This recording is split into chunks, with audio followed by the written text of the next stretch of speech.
সিমনা মণ্ডল আয়োজিত আজকের যে এই যোগদান সভা,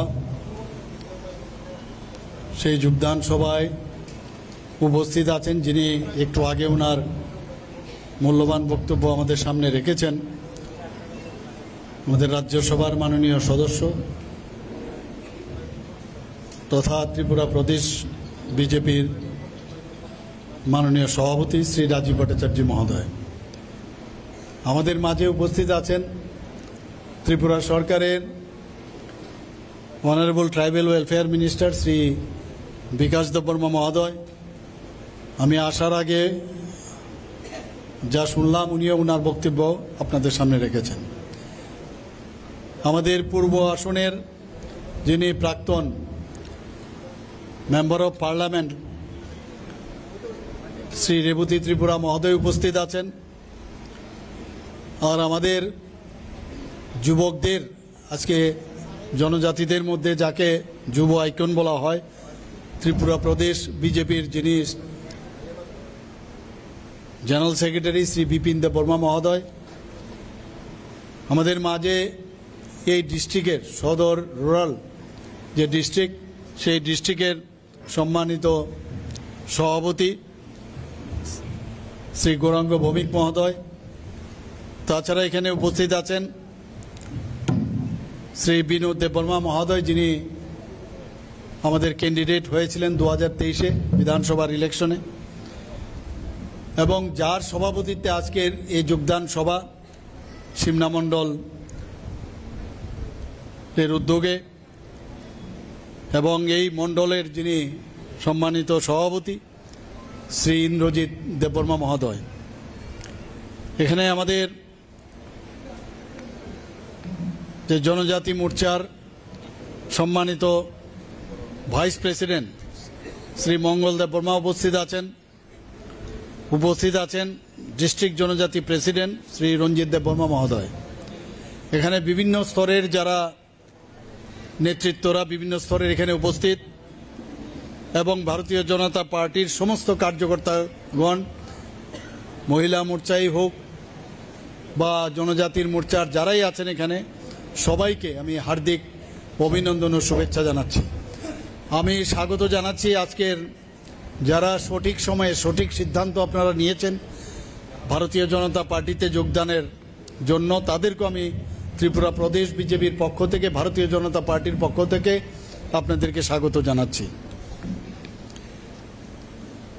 বন্ধুগণ, সব জায়গায় আমি যখন যাই আমি একটা কথাই বলি, বারবার আমরা দেখেছি মাননীয় প্রধানমন্ত্রীজি থেকে শুরু করে আমাদের মাননীয় স্বরাষ্ট্রমন্ত্রী এবং আমাদের যিনি সর্বভারতীয় সভাপতি জেপি নাড্ডাজি সবসময় বলেন যে জনজাতিদের উন্নয়ন ছাড়া কোনো কথা হবে না, এবং জনজাতিদের উন্নয়নে আমরা দেখেছি উনারা যখনই দেখানোর জন্য না, সত্যিকারের অর্থেই জনজাতিদের উন্নয়নের জন্য যে কাজ করছেন আমরা দেখতে পাচ্ছি, এবং উনাদেরকে সম্মান দেওয়ার যে বিষয়, সসম্মান যে দেওয়ার বিষয় আমরা কিন্তু কাজে আমরা দেখতে পাচ্ছি। আমাদের ভারতের রাষ্ট্রপতি কোনো সময় কোনো জনজাতি গোষ্ঠীর থেকে আসবে, তাও মহিলা, ভাবা যায় না। আজকে আমাদের মাননীয় প্রধানমন্ত্রীজির যে দিক নির্দেশিকা, তার জন্য দ্রৌপদী মুর্মুজিকে আজকে রাষ্ট্রপতি হিসাবে দায়িত্ব দেওয়া হয়েছে। আমাদের ত্রিপুরার থেকে কোনোদিন রাজ্যপাল এত বছর আমাদের ত্রিপুরা রাজ্য পূর্ণ রাজ্য হওয়ার পর আজ পর্যন্ত আমরা শুনিনি ত্রিপুরার থেকে কেউ রাজ্যপাল হবে। এই মহারাজাদের ফ্যামিলির একজন বিশিষ্ট ব্যক্তি, উনাকে জিষ্ণু দেববর্মা মহোদয়কে তেলেঙ্গানার মতো একটা বড় রাজ্যের আজকে রাজ্যপাল করেছে। আমরা কিন্তু এই কথাগুলো নিয়ে আমরা চিন্তাও করি না, আমরা ভাবিও না। আমি এখানে যারা আমাদের ত্রিপুরা রাজ্যের যারা জাতি জনজাতি মিলে আমরা একাকার হয়ে আছি, আমাদের মধ্যে যারা নানাভাবে চেষ্টা করে এই ডিভিশন যাতে থাকে, আমাদের মধ্যে যদি বিভাজন থাকে, তাহলে রাজনৈতিক যে ফসল এতদিন ধরে নিয়ে আসছে সেটাকে আবার পুনরাবৃত্তি করার চেষ্টা করছে। কিন্তু ভারতীয় জনতা পার্টি সবসময় বলে যে সবকা সাথ সবকা বিকাশ, বিশ্বাস আর তার প্রয়াস, এবং সেই চেষ্টায় আমরা সরকার এবং আমাদের পার্টি বারবার আমরা কথা বলছি, আমরা একসাথে চলব। আজকে আপনারা দেখুন 2019 থেকে 2024 পর্যন্ত এক নাগারে আমাদের জনজাতি গোষ্ঠীর বিশিষ্ট ব্যক্তিদের, যাদের কেউ সেইভাবে সম্মান দেয়নি, আজকে পদ্মশ্রী উপাধি দেওয়া হয়েছে।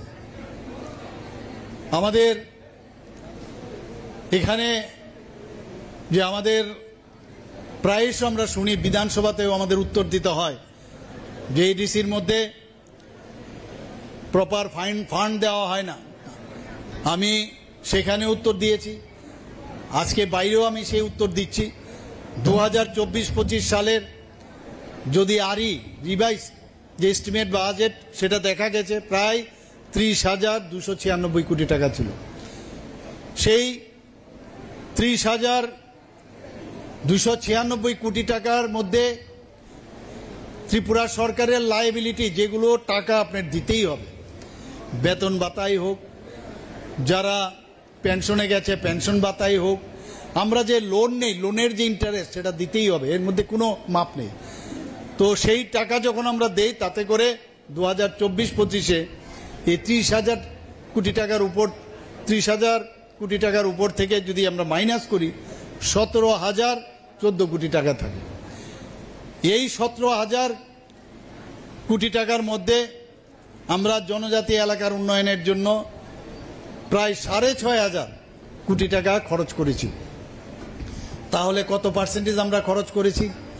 39.06%। কিন্তু আমরা দেখি মাঝে মাঝে বিভ্রান্ত করার চেষ্টা করে 2%, 3% আমাদের জনজাতির উন্নয়নে করা হয়। আমরা ডাটা দিয়ে আমি বারবার বলার চেষ্টা করছি, কিন্তু না শুনবার ভান, শুনলে সমস্যা, এবং বিভ্রান্তি কি করে করব। এবং এই যে 39.06% আমি বললাম, সেটাও কিন্তু যখন এজির যখন চূড়ান্ত হিসাব হবে তাটা আরও বাড়তে পারে। 2025-26 সালে আমাদের বাজেট, সেখান থেকে আমরা যদি দেখি, সেখানে প্রায় যেখানে 6,645 কোটি টাকা আমরা দিয়েছিলাম জনজাতি অধ্যুষিত এলাকার, সেখানে আমরা 7,149 কোটি টাকা দেওয়ার আমরা বরাদ্দ দিয়েছি। তাতে করে 40%, যদি শতাংশ হিসাব করি 40% আমরা জনজাতি উন্নয়ন দিচ্ছি। তো 40% দিচ্ছি, আরও তো আমার লোকাল বডিজ আছে, আগরতলা মিউনিসিপ্যাল কর্পোরেশন আছে, মিউনিসিপ্যালিটি আছে, নগর পঞ্চায়েত আছে, ত্রিপুরা স্টেট, তো সবাইকে দেখতে হবে, তো সেইগুলো আমাদের দেখতে হয়। আজকে শুধু এই বাজেটের হিসাব যদি বলি, সেটা তো একদিক, যতগুলো আমাদের RIDF এর লোন হোক, সবকটা লোন আমরা দেখছি বেশিরভাগ জনজাতি এলাকার উন্নয়নের জন্য করা হয়। এবং এক্সটার্নাল এইডের যে প্রজেক্টগুলো আছে এখন পর্যন্ত, সেটা জাইকেই হোক, শুধু জাইখানা ইন্দো জার্মান যেটা আমাদের এই প্রজেক্ট, এবং আমাদের যে ওয়ার্ল্ড ব্যাংক থেকে আমরা 1400 কোটি টাকা আমরা লোন নিয়েছি, সেখানেও আমরা জনজাতি অধ্যুষিত এলাকার উন্নয়নের জন্য আমরা করছি। এলিমেন্ট প্রজেক্টের যদি আমরা কথা বলি, সেই এলিমেন্ট প্রজেক্ট ফরেস্ট ডিপার্টমেন্টের উদ্যোগে, সেখানেও ফরেস্ট যে ল্যান্ড আছে সবকটাই জনজাতি এলাকায়। তো 1700 কোটি টাকা থেকে 1800 কোটি টাকা আমরা লোন নিয়েছি। আমরা মুখ্যমন্ত্রীর নামেও জনজাতি উন্নয়ন প্রকল্প রয়েছে, সেগুলো জনজাতিদের উন্নয়নের জন্য 25,000 টাকা করে প্রতিটা ফ্যামিলিকে দেওয়া, সেই ব্যবস্থা আমরা করেছি বন্ধুগণ। আপনারা এর আগেও দেখেছেন, এর আগেরও আমাদের মাননীয় সভাপতি বলেছেন এখানে যে ত্রিপুরাতে কি অবস্থা ছিল, টেররিস্টদের যে অবস্থা ছিল, প্রায় 11 থেকে 12টার মতো আমাদের মাননীয় প্রধানমন্ত্রীজি যখন দায়িত্ব নেন, আমাদের স্বরাষ্ট্রমন্ত্রীজি সেইভাবে আজকে 12 থেকে 13টার মতো মৌ স্বাক্ষর করেছে নর্থ ইস্টার্ন জোনে। নর্থ ইস্টের কি অবস্থাটা ছিল, উন্নয়ন কোথার থেকে হবে, টেররিস্টদের সে আস্ফালন তখন ছিল, হাজারো নিরীহ লোককে খুন করা হতো, এবং সেই জায়গার থেকে আজকে নর্থ ইস্টার্ন জোনে শান্তি প্রতিষ্ঠিত হয়েছে। আর ত্রিপুরাতে আমরা দেখেছি 4ই সেপ্টেম্বর 2024 আমি নিজেও দিল্লিতে আমি গিয়েছি, সেখানে NLFT ATTF ভারত সরকার এবং ত্রিপুরা সরকার মিলে আমরা একটা সমঝোতা করেছি। সেখানেও 250 কোটি টাকার একটা প্যাকেজ ডিক্লেয়ার করা হয়েছে, যাতে করে ওদের প্রপারলি সেখানে রিহ্যাবিলিটেশন করা যায়।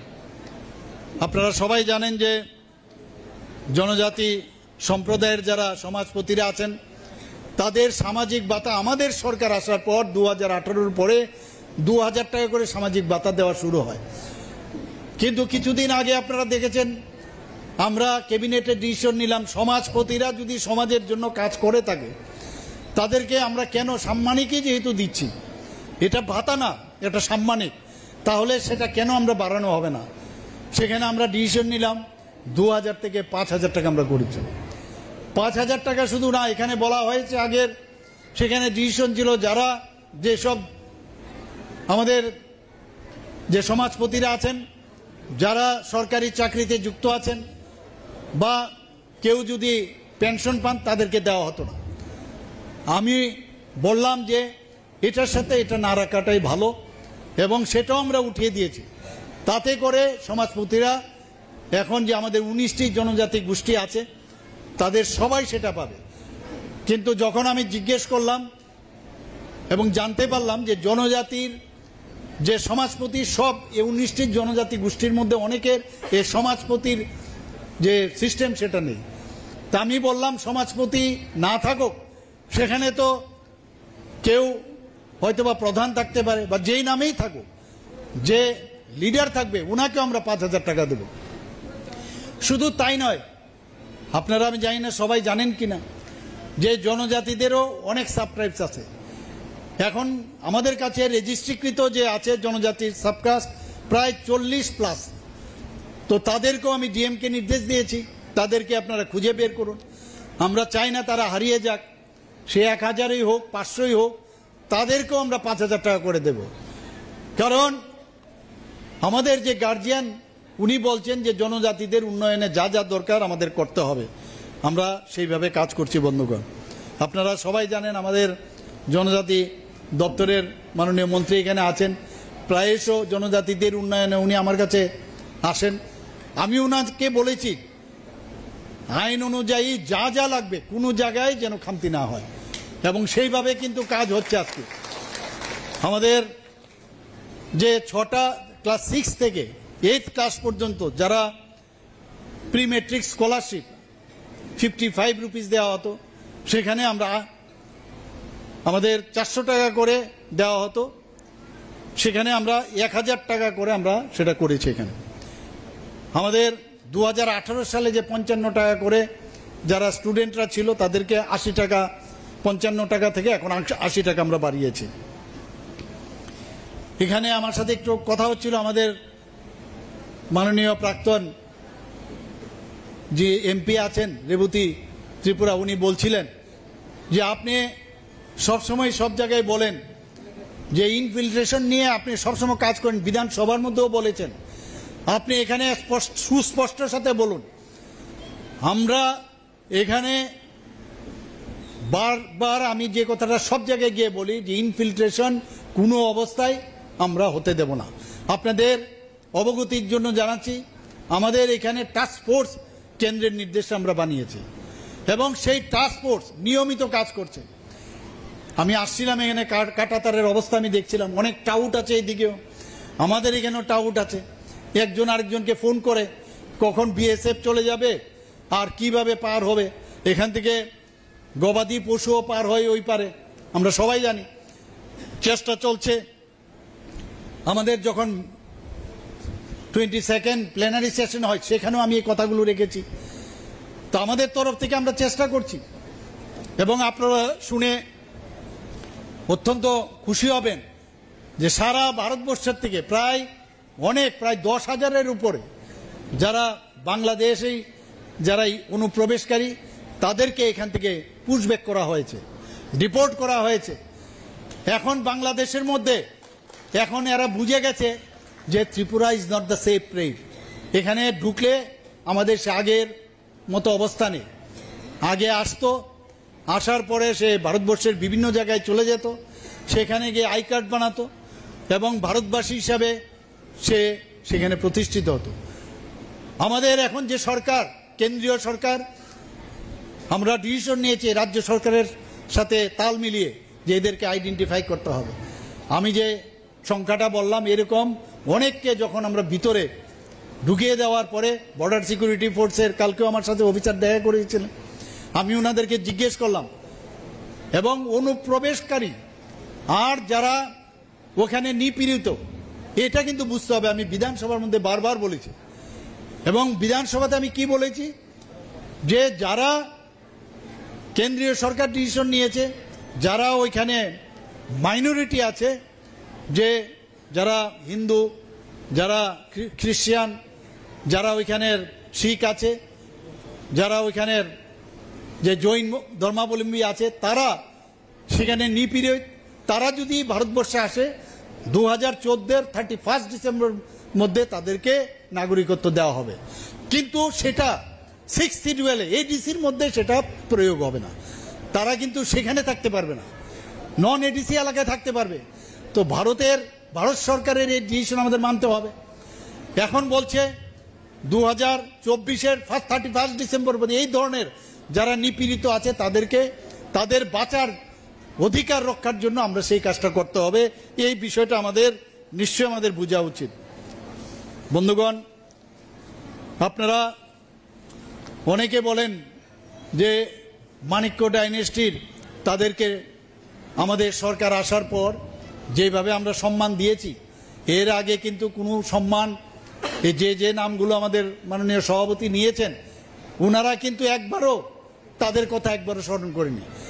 আজকে সেকেন্ড ওয়ার্ল্ড ওয়ার যখন তার শেষের দিকে এই আমাদের যাকে বলা হয় যে ত্রিপুরা রাজ্যের আধুনিক রূপকার আমাদের মহারাজা বীর বিক্রম কিশোর মাণিক্য বাহাদুর, একদম ওয়ান অফ দ্য ওল্ডেস্ট যে এয়ারপোর্ট উনি সেটা তৈরি করেছিলেন।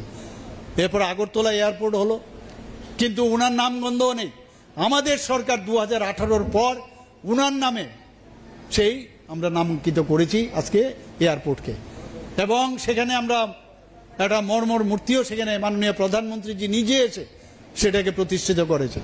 উনার জন্মদিনে 19শে আগস্ট, আমি জানি না আমার পূর্ববর্তী বক্তারা এটা বলেছেন কিনা, সেখানে আমরা তার ছুটিও আমরা ঘোষণা করেছি উনার জন্মদিনে। আমরা আপনারা জানেন কামানচমনির পাশে একটা আইল্যান্ড ছিল, সেখানেও আমরা বীর বিক্রম কিশোর মাণিক্য বাহাদুরের নামে সেখানে আমরা একটা উনার মর্মমূর্তি আমরা এখানে প্রতিষ্ঠিত করেছি এবং সেখানে প্রতিষ্ঠিত করার পর সেই যে আইল্যান্ডটা উনার নামে আমরা উৎসর্গ করেছি। বন্ধুগণ, আমরা অ্যাসপিরেশনাল ব্লক যে আমাদের জনজাতির অধ্যুষিত এলাকা সেটাকে আমাদের সরকার আসার পর আমরা ঘোষণা করেছি এবং ঘোষণা করার অর্থ হচ্ছে তাদেরকে এক্সট্রা সেখানে যাতে বাজেট রাখা যায়, প্রায় 10%-এর উপরে বাজেট ওইসব রাখা হয়েছে। আপনাদের অ্যাসপিরেশনাল ব্লক বেশিরভাগই আমাদের যে ধলাই ডিস্ট্রিক্টের মধ্যে অবস্থিত, সেখানে উন্নয়ন কিভাবে জনজাতিদের জীবন মান পড়াশোনা সেখানে করা যায় তার জন্য আমরা কাজ করছি। গড়িয়া পূজা উপলক্ষে আপনারা জানেন যে একদিনের ছুটি ছিল, আমাদের সরকার আসার পর সেখানে 2 দিনের ছুটি আমরা ঘোষণা করেছি, যাতে করে আমাদের জনজাতি ভাই বোনেরা মায়েরা সবাই যেন আরো বেশি করে তার সেই যে পুজো সেই পুজোকে পালন করতে পারে, সেই ব্যবস্থা আমরা করেছি। কিছুদিন আগে আমি সংগ্রামা পূজা উপলক্ষে আমি গিয়েছিলাম, সেখানে ওনারা দাবি করেছিলেন যে আমাদের এই যে সংগ্রামা পূজা উপলক্ষে আপনি একটা যে রেস্ট্রিক্টেড হলিডে হিসাবে আপনি ঘোষণা করেন। বলা খালি বলেছে, তারপরেই আমি ক্যাবিনেটে ডিসিশন নিলাম, নেওয়ার পরে এই সংগ্রামার যে ওনারা পুজো করেন সেই দিনটিকে আমরা রেস্ট্রিক্টেড হলিডে হিসেবে আমরা ঘোষণা দিয়েছি। আজকে জনজাতি অধ্যুষিত এলাকায় যাতে আমাদের ছেলে মেয়েরা ঠিকভাবে পড়াশোনা করতে পারে, সিবিএসইর অধীনে আজকে আমাদের মাননীয় প্রধানমন্ত্রীজি 21টি একলব্য মডেল রেসিডেন্সিয়াল স্কুল দিয়েছে। আমাকে আমাদের মাননীয় মন্ত্রী প্রায়শই বলেন যে কিছুদিন আগেও আমরা একটা ইনগুরেশন করেছি একটা স্কুলের, প্রায় 21টা দিয়েছে, এর মধ্যে 12টা চালু হয়ে গেছে, আরও 6টা সামনের মার্চের 2026-এ সেটাও শুরু হবে, বাকিগুলোও শুরু হবে। এরপর এর যে ক্রাইটেরিয়া আছে যে মিনিমাম যে কোনো জনজাতি অধ্যুষিত এলাকায় 20,000-এর উপরে সেখানে জনজাতি থাকতে হবে টোটাল পপুলেশনের, এবং 50% যদি থাকে তাহলে সেখানে ইএমআরএস স্কুল করা যাবে।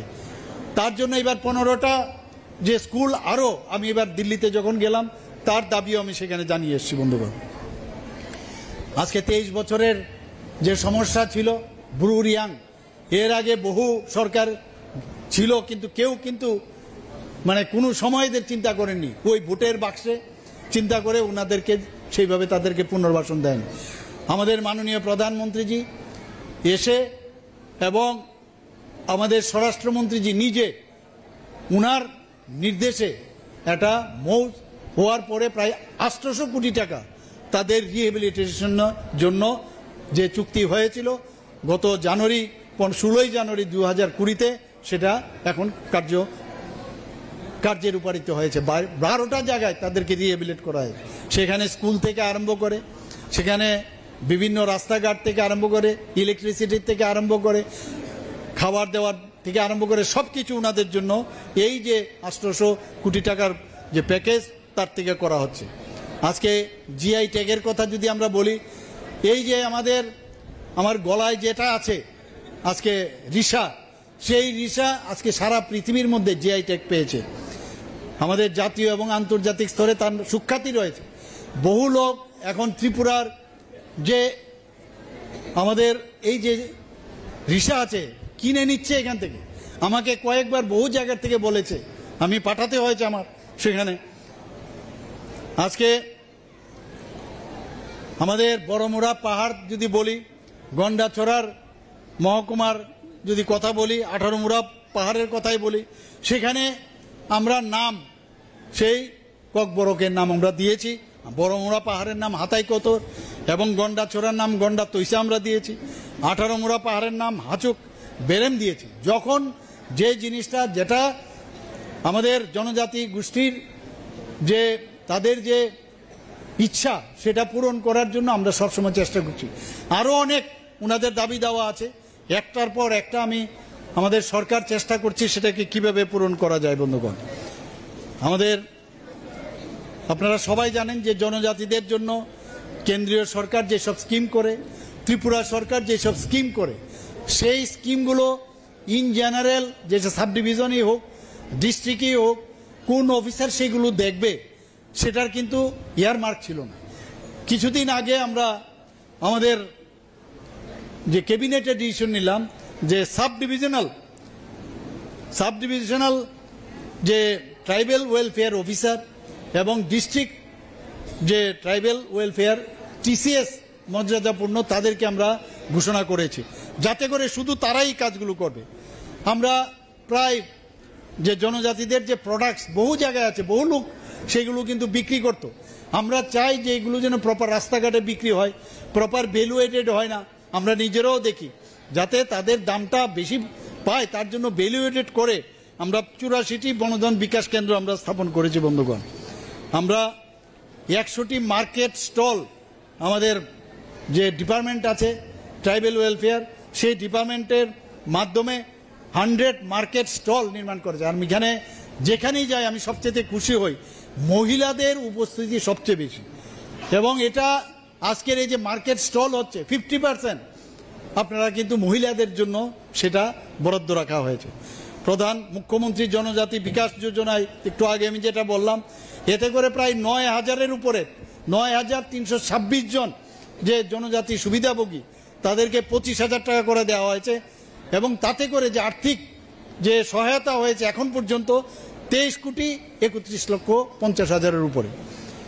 আমরা জনজাতিদের যে আমাদের যে কলেজগুলো আছে 3টা কলেজে তাদের হোস্টেল আমরা নির্মাণ করেছি এবং খুবই সুন্দর হোস্টেল। একটা হচ্ছে আগরতলা মহিলা কলেজ, একটা ফটিকরায় আমরা করেছি, আর একটা গন্ডাছড়াতে। আমরা এর মধ্যে আমবাসা, কাঞ্চনপুর এবং করবুকে, কারণ আগামী দিন যদি পড়াশোনা একলব্য রেসিডেন্সিয়াল মডেল স্কুল তো হচ্ছে, কিন্তু আরও যাতে আমরা তাদেরকে পড়াশোনার, মাননীয় প্রধানমন্ত্রীজি বারবার বলছেন যে যারা জ্ঞান আগামী দিনে তাদের হাতেই এই রাজ্য বা এই ভারতবর্ষ, যাদের কাছে জ্ঞান থাকবে, তো জ্ঞানের উন্মোচন, অন্ধকার থেকে আলোর দিকে যাওয়ার এই যে বিষয়, সেটা আমরা এখানে প্রায় 3টি আশ্রম স্কুল আমরা আমবাসা, কাঞ্চনপুর এবং করবুকে আমরা করেছি। এটা ক্লাস 3 থেকে 6 পর্যন্ত সেই কাজটা করা হয়েছে।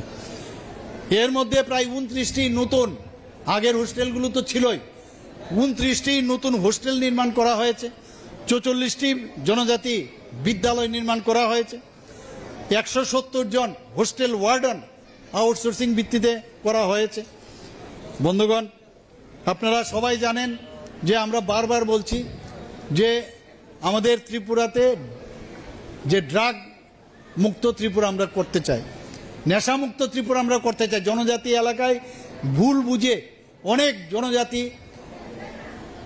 যারা ছেলেমেয়েরা আছেন তারা কিন্তু আমাদের কাছে যা রিপোর্ট আছে, আমাদের সাধারণ মানুষ তো আছেই, অনেকেই কিন্তু এর মধ্যে এই নেশার সাথে যুক্ত হয়ে গেছেন। তা আমরা এর জন্য যে আমাদের যে হোস্টেল, জনজাতি হোস্টেল আছে, তাদের মধ্যে আমরা একটা প্রতিযোগিতা শুরু করেছি এবং সেটার ক্যাপশন আমরা কি নাম দিয়েছি যে ফুটবল ইজ গেম এবং ড্রাগস আর শেম। এই কথা বলে আমরা সেই কম্পিটিশন আমরা শুরু করেছি। এবং মুখ্যমন্ত্রী জনজাতি উন্নয়ন মিশনে আমাদের যে হোস্টেলগুলো আছে সেখানে অনেক সময় কারেন্টের সমস্যা থাকে, সেখানে আননেসেসারি খরচাও বেশি বাড়ে, তো সেখানে সৌর বিদ্যুৎ ব্যবস্থা সেখানে করা হয়েছে। এতে করে প্রায় 19 কোটি টাকা বরাদ্দ করা হয়েছে। 2023 সালের যদি আমরা কথা বলি, নভেম্বরে বারবার বলছি মাননীয় প্রধানমন্ত্রীজি যে জনজাতিদের জন্য চিন্তা করেন, জনজাতীয় গৌরব দিবস সেই মিশনটা চালু করা হয়েছে। সেখানে শিক্ষাই হোক, স্বাস্থ্যই হোক, স্যানিটেশনই হোক এবং তাদের জীবন জীবিকা উন্নয়নের জন্য এই মিশন কাজ করছে। বন্ধুগণ, আমাদের ধরতি আভা জনজাতি জনভাগিদারি অভিযান সেটাও শুরু হয়েছে। সেখানেও বিভিন্ন শিবির আমাদের সরকারের তরফ থেকে করা হয়েছে। প্রধানমন্ত্রীজি 2 অক্টোবর 2024-এ ধরতি আভা জনজাতীয় গ্রাম উৎকর্ষ অভিযান এই নতুন একটা প্রকল্প চালু করেছেন। তাতে করে বিভিন্ন যে সুযোগ সুবিধা দিতে গিয়ে প্রায় 81 কোটি টাকার উপরে সেই আমাদের বরাদ্দ সেখানে রাখা হয়েছে। আপনারা শুনে খুশি হবেন যে পিএম জনমন সেটাকে আমরা প্রপারলি আমরা বাস্তবায়ন করার সুবাদে আমরা সারা ভারতবর্ষে ন্যাশনাল যে 3টি জাতীয় পুরস্কার আমরা পেয়েছি। ধরতি আভা জনভাগিদারি অভিযান সেটাকে আমরা ইমপ্লিমেন্টেশন করেছি। এতে করে আমরা ত্রিপুরা সব দেশের মধ্যে, পুরো দেশের মধ্যে আমরা শ্রেষ্ঠ রাজ্য হিসেবে আমরা সেখানে আমরা সম্মান পেয়েছি। বন্ধুগণ, আমাদের পিএম জনমন সেটা বাস্তবায়নের জন্য শ্রেষ্ঠ জেলা আমাদের নর্থ ডিস্ট্রিক্ট, সেখানে আমাদের মাননীয় রাষ্ট্রপতিজির থেকে সেখান থেকে প্রাইজ পেয়েছেন। এরকম 15 নভেম্বর 2023 সালে জনজাতীয় গৌরব দিবস পিএম জনমন প্রকল্পের সূচনা মাননীয় প্রধানমন্ত্রীজি করছেন। আপনারা জানেন আমাদের যারা পিভিটি জি গ্রুপ আছেন, যারা রিয়াং গোষ্ঠীর আছেন, তাদেরকে যাতে সব সুযোগ সুবিধা দেওয়া যায় তার জন্য প্রায় 11টি যে দপ্তর আছে, বিভিন্ন দপ্তর, তাদের সহযোগিতায় তারা যাতে সব সুযোগ সুবিধা পায়, এবং তাতে করে 322 কোটি টাকার মতো বরাদ্দ রাখা হয়েছে। তো এই যে বিষয়গুলো, যে আমাদের সরকার, কেন্দ্রীয় সরকার জনজাতিদের জন্য এত কিছু কাজ করছে, তো সেইগুলো আমাদের বুঝতে হবে বন্ধুগণ। এবং আমি চাই যে আজকের এই যারা এখানে এসছেন, ভারতীয় জনতা পার্টির পতাকা তোলে যোগদান করছেন, আমি আশা করি যে আমাদের যে সংগঠন আপনাদের আশাতে আরও বেশি শক্তিশালী হবে, এবং আমরা যে কাজটা করছি সেটা হচ্ছে যত জাতি জনজাতি মিলে আমরা এক ত্রিপুরা শ্রেষ্ঠ ত্রিপুরা, যেটা আমাদের মাননীয় সভাপতি বলেছেন, আমরা নিশ্চয়ই করব। এবং সেই আশা রেখে আমার কথা বলা শেষ করছি। সবাইকে অসংখ্য ধন্যবাদ জানিয়ে আমার কথা বলা শেষ করছি। নমস্কার, জয় হিন্দ।